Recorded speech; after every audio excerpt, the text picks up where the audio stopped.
Jauh sebelum Islam masuk dan berkembang di Nusantara, masyarakat telah memiliki keberagaman budaya dan tradisi. Bahkan, sebelum agama Hindu-Buddha masuk ke Indonesia, masyarakat telah memiliki kepercayaan kepada benda-benda alam dan ruh nenek moyang.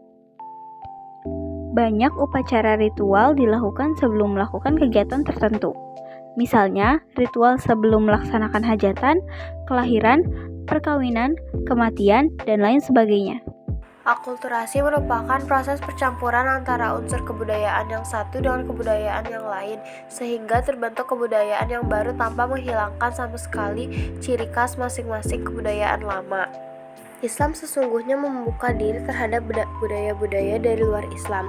Islam mempersilahkan siapapun berpendapat, mengemukakan ide dan gagasan ataupun menciptakan budaya-budaya tertentu, asalkan sesuai prinsip-prinsip sebagai berikut: tidak melanggar ketentuan hukum halal haram, mendatangkan maslahat, dan tidak menimbulkan mafsadat, sesuai dengan prinsip kecintaan yang hanya kepada Allah Subhanahu wa taala dan apa saja yang dicintai oleh Allah Subhanahu wa taala. Berikut ini adalah seni budaya Nusantara yang telah mendapatkan pengaruh dari ajaran Islam. 1. Nama-nama bulan dalam penanggalan Jawa. Contohnya, nama bulan dalam Islamnya Muharram dan nama bulan dalam penanggalannya Jawa. Terus dalam nama bulan dalam Islam Safar, penanggalan Jawa Sapar, dalam Islam Rabiul Awal, dan penanggalan Jawanya Mulut, dan lain-lainnya. Yang kedua, seni bangunan masjid. Wujud akulturasi terlihat dalam bangunan masjid kuno, yaitu dilihat dari bentuk bangunan, menara, dan letak masjid. Bentuk tumpang ini merupakan akulturasi dengan Hindu, di mana pura milik orang Hindu berbentuk tumpang. Menara berfungsi sebagai tempat menyerukan azan. Bentuk akulturasi ini terlihat pada menara Masjid Kudus yang terbuat dari terakota yang tersusun seperti candi. 3. Seni ukir dan kaligrafi. Seni ukir yang dimaksud adalah seni ukir hias untuk hiasan masjid, bangunan makam di bagian jirat, nisan, cungkup, dan tiang cungkup. Seni ukir hias ini antara lain berupa dedaunan, motif bunga, bukit-bukit karang, panorama alam, dan ukiran kaligrafi, yaitu menulis indah dengan merangkaikan huruf-huruf Arab atau ayat-ayat suci Al-Quran, hadis, asma Allah Subhanahu wa Ta'ala, sholawat, maupun kata-kata hikmah sesuai dengan bentuk yang diinginkan. Yang keempat, seni tari. Di beberapa daerah di Indonesia terdapat bentuk-bentuk tarian yang berkaitan dengan bacaan sholawat. Misalnya pada seni rebana diikuti dengan tarian-tarian zipin, bacaan sholawat dengan menggunakan lagu-lagu tertentu. Di samping tari zipin ada tari Sayudati dari Aceh. Tarian ini sering disebut tari saman. Sayudati berasal dari kata syaidati yang berarti permainan orang-orang besar. 5. Seni musik. Kebudayaan Islam kita juga mengenal seni musik berupa rebana, hadroh, kasidah, nasyid, dan gambus yang melantunkan lagu-lagu dengan syair Islami. Lagu-lagu yang dibawakan adalah lagu yang bernuansa Islami, yaitu tentang pujian kepada Allah Subhanahu wa Ta'ala dan sanjungan kepada Nabi Muhammad SAW. 6. Seni pertunjukan.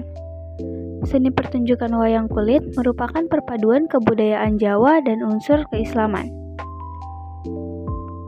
Wayang pada mulanya dibuat dari kulit kerbau. Hal ini dimulai pada zaman Raden Patah. Para wali mengubah bentuknya dari yang semula lukisan wajah menghadap lurus, kemudian agak dimiringkan. Dan para wali juga mengubahnya menjadi cerita-cerita keislaman sehingga tidak ada unsur kemusyrikan di dalamnya. Dan yang ketujuh, ada seni sastra. Jenis-jenis karya sastra yang sesuai dengan ajaran Islam diantaranya sebagai berikut. Yang pertama ada babat. Babat adalah dongeng yang sengaja diubah sebagai cerita sejarah. Yang kedua ada hikayat. Hikayat adalah cerita atau dongeng yang biasanya penuh dengan keajaiban dan keanehan. Yang ketiga ada suluk. Suluk adalah kitab-kitab yang menguraikan soal tasawuf. Karya-karya sastra jenis suluk adalah seperti di bawah ini. Pertama, ada Sunan Bonang mengembangkan ilmu suluk dalam bentuk puisi yang dibukukan dalam kitab Bonang. Yang kedua, ada Hamzah Fansuri menghasilkan karya sastra dalam bentuk puisi yang bernafaskan keislaman, misalnya syair perahu dan syair dagang. Yang ketiga, ada Syekh Yusuf, seorang ulama Makassar yang diangkat sebagai pujangga di Kerajaan Banten, berhasil menulis beberapa buku tentang tasawuf. 8. Kesenian debus. Kesenian debus difungsikan sebagai alat untuk membangkitkan semangat para pejuang dalam melawan penjajah. Debus merupakan seni bela diri untuk memupuk rasa kepercayaan diri dalam menghadapi musuh.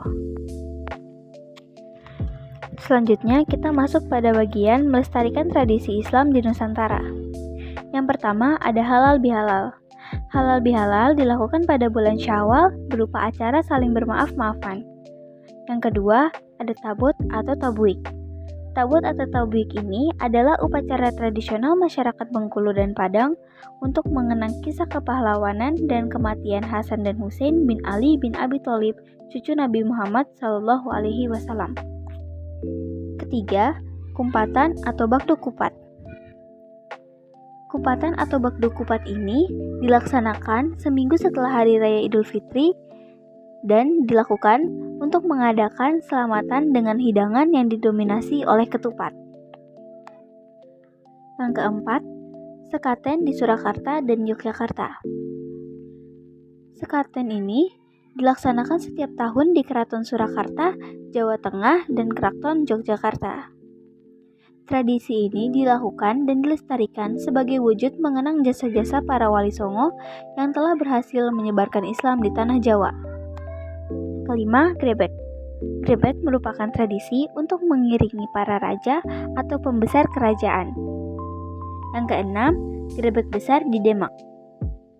Grebek besar di Demak merupakan upacara tradisional yang setiap tahun dilaksanakan di Kabupaten Demak, Jawa Tengah.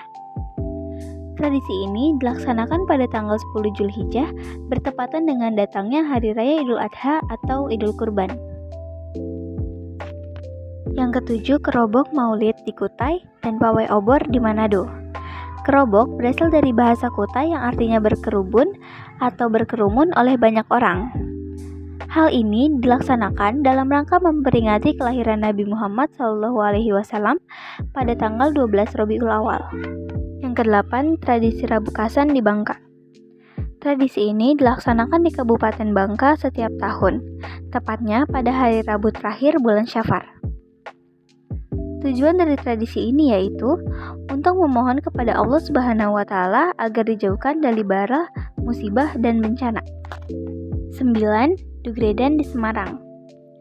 Tradisi ini dilaksanakan untuk menyambut datangnya bulan puasa. Yang ke-10, budaya tumpang. Tumpang adalah cara penyajian nasi berserta lauk pauknya dalam bentuk kerucut. Tumpeng ini biasanya dibuat pada saat kenduri atau perayaan.